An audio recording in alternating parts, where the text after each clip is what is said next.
Hello cadets, welcome to Chandigarh Defence Academy channel. फिर से आ गए आपके मुकेश सर आपके लिए बिल्कुल ऑथेंटिक सोल्यूशन लेके बेटा। जो भी एक एक क्वेश्चन है आपका केमिस्ट्री सेक्शन का, उसका बिल्कुल सटीक और जबरदस्त जवाब आपको आज मिलेगा बेटा। 5 से 10 मिनट में हम वाकई वो सारे क्वेश्चन अपने चेक कर पाएंगे कि वाकई हमने कल के पेपर में वो धमाल मचाया कि नहीं मचाया बेटा। तो आओ जल्दी से शुरू करते हैं कि क्या है हमारे आंसर्स जो हमारे केमिस्ट्री सेक्शन के हैं। तो सबसे पहला क्वेश्चन अगर आप देखोगे ये सेट बी है बेटा। इसमें 51st क्वेश्चन अगर आप चेक करोगे, सबसे पहले 51st क्वेश्चन में बार बार मैंने एक ही बात की थी, अगर याद हो क्लासेस में भी बार बार बोला था सर ने, क्या बोला था कि जिस क्वेश्चन में आ जाए नॉट ट्रू पहले वो अंडरलाइन करना है भाई। वो एक अपना रिचुअल है कि हमें जिस भी क्वेश्चन में नॉट ट्रू सिलेक्ट करना है वो हमें मार्क करना है। तो इसमें वो बोल रहा है एक्सरेज के लिए कौन सी स्टेटमेंट सच नहीं है। तो फिर चेक इट आउट। अगर आपने बड़े अच्छे से देखा होगा, हम वेवलेंथ हमेशा बोलते हैं बेटा एंगस्ट्रॉम होती है वेवलेंथ, रेगुलरली बात करते हैं, परफेक्ट है। These can be generated bombarding a metal target by obviously we can say by high energy electrons, ये भी बात सच है। उसके बाद फिर due to their wavelength being shorter these can be used for radar systems। बेटा radar में नहीं यूज होती है, रडार में यूज होती है माइक्रोवेव्स। तो यही है बेटा जी जो हमारा आंसर था। आंसर सी हमारा बिल्कुल ही परफेक्ट आंसर था 51st क्वेश्चन का। तो फर्स्ट क्वेश्चन मार्क करिएगा प्रॉपर, अपने पास सी ऑप्शन है भाई। सेट बी में डिस्कस कर रहा हूं आपके साथ। डन, चलो आगे चलते हैं, जल्दी जल्दी फटाफट चेक करेंगे क्योंकि इतना लंबा प्रोसेस है ही नहीं बेटा। इतना ज्यादा एज इट इज मुश्किल पेपर आया ही नहीं जीएटी का केमिस्ट्री सेक्शन का। वो तो आप 5 मिनट के अंदर अंदर उड़ा सकते थे बड़े अच्छे से अगर आपका कॉन्सेप्ट क्लियर था तो। अब उसके बाद हम लोग पहुंच रहे हैं बेटा डायरेक्टली क्वेश्चन नंबर 67 पे। अब ये 67th क्वेश्चन भी रेगुलरली हम लोग बात करते रहते हैं बेटा, सपोनिफिकेशन। सोप पे क्वेश्चन हमेशा आता है बार बार, हर पेपर में आप चेक करिएगा, हर एक में क्वेश्चन मिलेगा मिलेगा बेटा। तो यहां पे बोल रहा है कि पोटेशियम हाइड्रोक्साइड का पर्पस क्या है उस सपोनिफिकेशन प्रोसेस में। अब इंपॉर्टेंट बात याद रखिएगा बेटा, जो पोटेशियम हाइड्रोक्साइड जो यूज हो रहा है बेटे वो क्योंकि सॉल्युबल है, तो सॉल्युबल है तो ऑब्वियसली बेटा ये वो है जो पोटेशियम सॉल्ट ऑफ सोप है जो यूज होता है बेटा किसके लिए, फॉर बेदिंग। नहाने में जो साबुन यूज होता है दोस्तों उसमें ये यूज होता है बेटे। तो इसका ये ऑप्शन बहुत ही अच्छा कैडेट्स ने इसने लगाया, बढ़िया आंसर लगाया B, to obtain the soaps which are soft on the skin. तो इसका बेस्ट ऑप्शन था जी बी। आओ भाई आगे बढ़ते हैं फटाफट नेक्स्ट क्वेश्चन की तरफ। नेक्स्ट क्वेश्चन हमारा आ रहा है बेटा 68 क्वेश्चन, क्योंकि ऑर्डर में अब ये सारे क्वेश्चन। अब ये 68 क्वेश्चन अगर आपको याद हो, कितनी बार हमने बात की इसके बारे में, रिएक्टिविटी सीरीज की। मैंने कहा था रिएक्टिविटी सीरीज रट लो, दिमाग में बैठा लो, क्वेश्चन पक्का आएगा। देखो क्वेश्चन आपके सामने आ चुका है बेटे। तो हमने क्या याद किया था सेंटेंस, केदारनाथ का माली आलू जरा फीके से पकाता है, क्यों ऐसे आलू पकाता है वो। ये जिसको जिसको याद है भाई उसका क्वेश्चन बिल्कुल ठीक है। तो अगर आपने ध्यान दिया हो यहाँ पे केदार तो नहीं है बेटा, पोटेशियम तो नहीं है, सोडियम, सोडियम आ गया भाई। मैंने क्या कहा था, क्वेश्चन हमेशा वैसे ही करना है 50-50, ऑप्शन ए ऑप्शन बी बाहर। दो ऑप्शन खत्म हो गए भाई। अगर दो ऑप्शन हमारे खत्म हो गए तो आपके पास ऑप्शन अब क्या बचा बेटा, ऑप्शन बचा सिर्फ आपके पास सी और डी। और उसके बाद क्या कहा था ऑब्वियसली बेटा, केदारनाथ का माली आलू जरा फीके, आयरन आ रहा है बेटे उसके बाद। तो आपका बेहतरीन आंसर था भाई, your best option was D. तो 68 क्वेश्चन का डी आंसर अपना मार्क कर लो भाई, बिल्कुल ही परफेक्ट है। जिसने कर दिया 4 नंबर उसकी जेब में आ चुके हैं भाई। आगे चलते हैं नेक्स्ट क्वेश्चन भाई, नेक्स्ट क्वेश्चन की तरफ मूव करते हैं भाई। नेक्स्ट है आपका 69th क्वेश्चन। चेक करें बेटा, फिर से वही बात जो सर बार बार बोलते हैं, अगेन फिर पूछ रहे हैं इनमें से कौन सी स्टेटमेंट जो है करेक्ट नहीं है एलोट्रॉप ऑफ कार्बन के लिए। बेटा 3 ही एलोट्रॉप थे, डायमंड, ग्रेफाइट और buckminster fullerene. Diamond hardest, graphite softest. कितनी बार हमने याद किया ये। तो ये पूछ रहा है कौन सी स्टेटमेंट सही नहीं है। पहली, graphite good conductor of electricity, बिल्कुल ठीक है भाई। डायमंड हार्डेस्ट सब्सटेंस, बिल्कुल ठीक है भाई। Fullerene is one of the allotropes of carbon, perfect, बहुत ही बढ़िया भाई, that is an allotrope of carbon. लेकिन बेटा जो डी है वो अगर आप चेक करो, ग्रेफाइट जो है बेटा, ग्रेफाइट हो ही नहीं सकता बेटा सेकंड हार्डेस्ट। हमने क्या कहा, ग्रेफाइट इज द सॉफ्टेस्ट। तो बेस्ट ऑप्शन था भाई इसमें डी। तो 69 का डी ऑप्शन हमारा बिल्कुल ही बेहतरीन आंसर था भाई, that was the perfect answer. आओ भाई आगे बढ़े जल्दी जल्दी, 70 क्वेश्चन की तरफ चलते हैं। 70 क्वेश्चन ध्यान देना बेटा, वो बोल रहा है अमोनिया की मैन्युफैक्चर में कौन सी प्रोसेस यूज होती है। अगेन बार बार बात हुई बेटा, अमोनिया की प्रोसेस, सल्फ्यूरिक एसिड की प्रोसेस, नाइट्रिक एसिड की प्रोसेस, क्लोरीन की प्रोसेस, ये तो सबसे मेन प्रोसेस है, बार बार हमारे दिमाग में आती रहती है। तो पहले बोला ऑस्टवर्ल्ड प्रोसेस, बेटा ऑस्टवर्ल्ड तो नाइट्रिक एसिड के लिए होती है, याद आ गया होगा आप सबको। तो बेस्ट ऑप्शन इसका आपको बिल्कुल सही मार्क किया भाई। ये जिसका भी पेपर है कैडेट का बहुत ही बढ़िया, Haber's process was the best option. तो हेबर बॉस प्रोसेस है बेटा जो यूज होती है for the manufacture of ammonia. तो 70th क्वेश्चन का हमारा बेस्ट ऑप्शन था जी डी। डी के बी बी बिल्कुल सही। तो वो प्रॉपर सुनना है भाई अच्छे से, कौन सा ऑप्शन सर ने मार्क किया था, क्यों गलती ना हो। उसके बाद आगे चलते हैं बेटा, लेट्स मूव फॉरवर्ड। अब आगे आप देख रहे हो काफी डिफरेंट क्वेश्चंस अलग अलग सेक्शंस के दिखाई दे रहे हैं भाई हमें। ये बिल्कुल ओरिजिनल पेपर जो बेटा यूपीएससी का है वही आपके साथ शेयर कर रहे हैं, ताकि आप वाकई में चेक कर सको भी आपके पास भी वो सीरियल नंबर सेम है या नहीं है बेटा।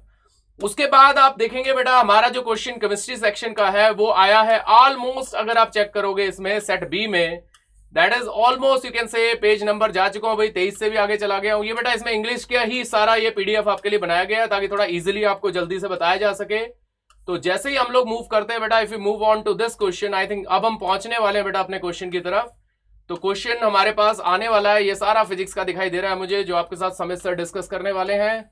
और ये हमारे पास आ गया भाई 113 नंबर क्वेश्चन बेटा, ये आ गया जी केमिस्ट्री का क्वेश्चन। अबे ब्राउनिंग ऑफ एप्पल कितनी बार बात करते हैं बेटा, ड्यू टू ऑक्सीडेशन होता है। तो कहता है इसको मिनिमाइज कैसे करोगे भाई, तो मिनिमाइज कैसे करोगे बेटा, using an antioxidant. What is an antioxidant? It is lemon juice. तो that is the best option बेटा। तो आप बड़े आराम से सी ऑप्शन ये भी टिक कर सकते थे बेटा। नेक्स्ट देन आपके पास क्वेश्चन आ रहा है बेटे 114। आई थिंक ये one of the common question है बेटा कि बॉइलिंग पॉइंट के हिसाब से ऑर्डर में लगाओ। क्या है बॉइलिंग पॉइंट का ऑर्डर अल्केन्स में बेटा? जैसे जैसे कार्बन की चेन बढ़ती गई वैसे वैसे बॉइलिंग पॉइंट का ऑर्डर बढ़ता गया। तो I think if you can observe, B option हमारा बेहतरीन आंसर है बेटा। प्रोपेन में 3 कार्बन, ब्यूटेन में 4, फिर 5, फिर 8। तो सीधा बेस्ट ऑप्शन हमारा क्या था भाई? बी। तो B was the best option. तो ये भी हमने कर दिया भाई question. Let us move forward. आ जाओ भाई नेक्स्ट क्वेश्चन की तरफ चलें। आई थिंक 115 क्वेश्चन देखिएगा भाई अब जल्दी से। 115वां क्वेश्चन, ये भी बड़ा बार बार आता है बेटे कि बेंजीन और वाटर मिक्सचर को सेपरेट कैसे करोगे बेटा। एक क्वेश्चन पक्का आता है सेपरेशन ऑफ मिक्सचर में। तो बेंजीन क्या था याद करो, बेंजीन इज नॉन पोलर, और वाटर क्या था? पोलर। बेटा एक दूसरे में डिसॉल्व ही नहीं होंगे। जो एक दूसरे में डिसॉल्व नहीं, उनको सेपरेट करने के लिए कौन सी प्रोसेस थी? बहुत बढ़िया मार्क किया भाई जिसने किया है, सेपरेटिंग फनल। बिल्कुल ठीक आंसर है भाई, separating funnel. Best option, great answer. C obviously is the best option भाई। नेक्स्ट क्वेश्चन फिर हमारे पास आ गया भाई 116।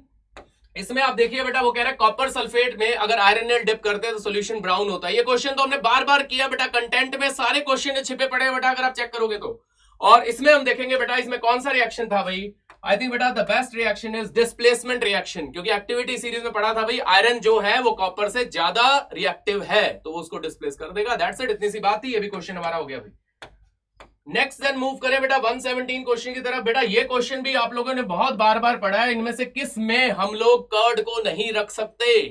तो याद करो बेटा, जो कॉपर और ब्रास वेसल्स थे उनमें हम नहीं रख सकते। क्यों बेटा? उसमें टॉक्सिक बेटा बन जाते हैं बेसिकली, अगर याद हो तो बेटा। तो obviously it is not good for our health, food poisoning हो जाएगी बेटा। तो कॉपर और ब्रास के बर्तनों में कभी भी हम लोग दही को नहीं रखते, ना जमाते हैं बेटा, याद रखना है। तो ऑप्शन बी हमारा बेहतरीन आंसर था। नेक्स्ट देन क्वेश्चन देखिएगा बेटा 118 क्वेश्चन आ गया जी। 118 में आ गया टूथपेस्ट प्रिवेंट टूथ डिके। अब कितनी बार हमने बात की बेटा, हमारा दांत जो है वो सड़ता क्यों है? क्योंकि वो एसिडिक हो जाता है बेटा, अंदर से पीएच गिर जाता है। तो इसका मतलब टूथपेस्ट क्या प्रोवाइड कर रहा है बेटा? Basic part. वो बेसिक पार्ट क्या करेगा बेटा? उस एक्सेस एसिडिटी को क्या कर देगा बेटा? Neutralise. So that's it, that will be done कि अगर उसको न्यूट्रलाइज कर देगा, पीएच उठा देगा, हमारा दांत जो है भाई वो डिके होने से बच जाएगा, खराब होने से बच जाएगा। उसके बाद आगे चलते हैं cadets, let's move forward. I think फिर जीके का पार्ट आ गया, आपके साथ डिस्कस हो चुका होगा। ये फिजिक्स का पोर्शन भी सर ने आपसे बात कर ली होगी। उसके बाद आता है बेटा, आगे हम चलते हैं। जैसे ये 130 क्वेश्चन छुपा हुआ है बेटा, ये भी क्वेश्चन बार बार हमारी बात हुई थी, याद करो, ग्रीन हाउस गैस। लेकिन अगेन वही है बेटा, फिर से ट्विस्ट। क्या ट्विस्ट? वो बताना है जो इनमें से ग्रीन हाउस गैस नहीं है। तो कौन सी नहीं है भाई? ऑक्सीजन जो है वो थोड़ी ग्रीन हाउस गैस है बेटा। तो ऑक्सीजन जो है वो ग्रीन हाउस गैस नहीं है। तो बी ऑप्शन बिल्कुल बेहतरीन आंसर था भाई। ऑक्सीजन जो है वो ग्रीन हाउस गैस नहीं है। मैंने सारे लिखवाए हुए थे बेटा कंटेंट में, चेक करना। आपको अगर वो याद था तो ये क्वेश्चन आपके लिए बिल्कुल मक्खन क्वेश्चन था बेटा। उसके बाद मूव करते हैं बेटा आगे। Then we move on to 131। ये भी बेटा बार बार हमारी हर लेक्चर में बात हुई है कि भाई आपका ग्लास की अगर हम बात करें तो ग्लास में मेन कंपोनेंट क्या है? याद आ गया सबको? सिलिका। बिल्कुल सही बात, SiO2। तो यहां पे अगर आप ऑब्जर्व करो बेटा, वो कह रहा है किस सोर्स में मिलेगा बेटा? तो मैं बार बार याद दिलाता हूं, रेत, सैंड। तो sand is the best option बेटा। ये भी हमारा डायरेक्ट क्वेश्चन था, बड़े आराम से खत्म हो गया होगा सबका। ऑप्शन डी हमारा बेस्ट ऑप्शन था भाई। देन 132 क्वेश्चन देखिएगा बेटा, again I think non metals पे है। वो मेन बस मुद्दा मैं बार बार कहता हूं, याद रखना, इंक्रीजिंग ऑर्डर बताना है बेटा ऑक्सीडाइजिंग नेचर का। इंक्रीजिंग यानी कम से ज्यादा, बस वो गलती होने वाली है। जैसे यहाँ पे देखो, इसने गलत मार्क कर दिया बेटा, इसने ज्यादा से कम को मार्क कर दिया बेटा, कम से ज्यादा। तो कम से ज्यादा में बेस्ट ऑप्शन क्या था बेटा? D, iodine, less than bromine, less than chlorine, less than fluorine. Fluorine सबसे तगड़ा नॉन मेटल, कितनी बार बात कर चुके हम लोग बेटा, कितने वीडियोस में। ठीक है बेटा, नेक्स्ट क्वेश्चन की तरफ चलते हैं भाई। नेक्स्ट क्वेश्चन हमारा है 133। आई थिंक बेटा again a very common question जो हर अल्टरनेट पेपर में दिखाई देता है, ब्लू विट्रियोल। याद आ गया सबको? कॉपर सल्फेट और 5H2O। तो वही पूछ रहा है बेटा, वो ब्लू कलर का है और वो व्हाइट हो जाता है बेटा हीट करने पे। तो कौन रिस्पॉन्सिबल है बेटा उसके कलर के लिए? Water of crystallisation. तो best option is again option number C. तो सी हमारा बेस्ट ऑप्शन था भाई, वाटर। ये भी क्वेश्चन सबके कैडेट ने फोड़ दिया होगा, सबको आता था, मुझे पूरा यकीन है भाई।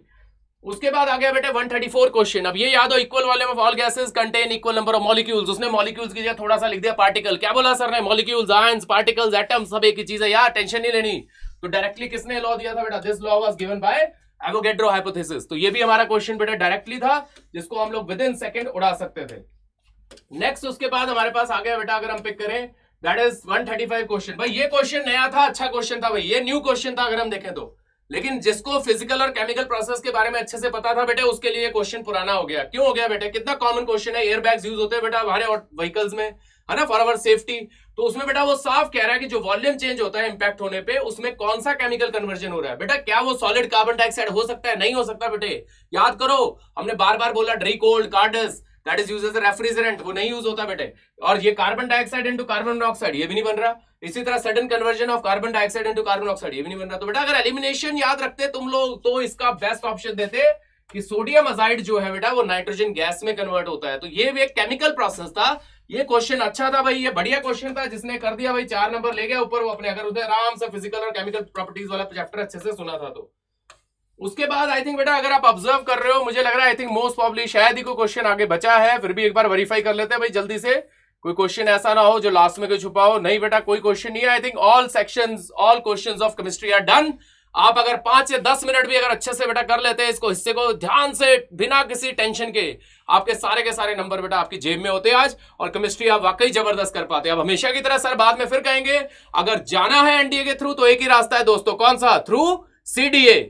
तो इसी के साथ बेसिकली आपके मुकेश सर आपसे भाई बाय बाय लेते हैं। आपके पास सारे आंसर्स आ गए, वेरीफाई कर लेना भाई, जरूर कमेंट बॉक्स में बताना कितने कितने ठीक हुए सबके भाई। बाय बाय, टेक केयर, दोबारा मिलूंगा बेटा आपको नई वीडियो में। बाय बेटा, जय हिंद।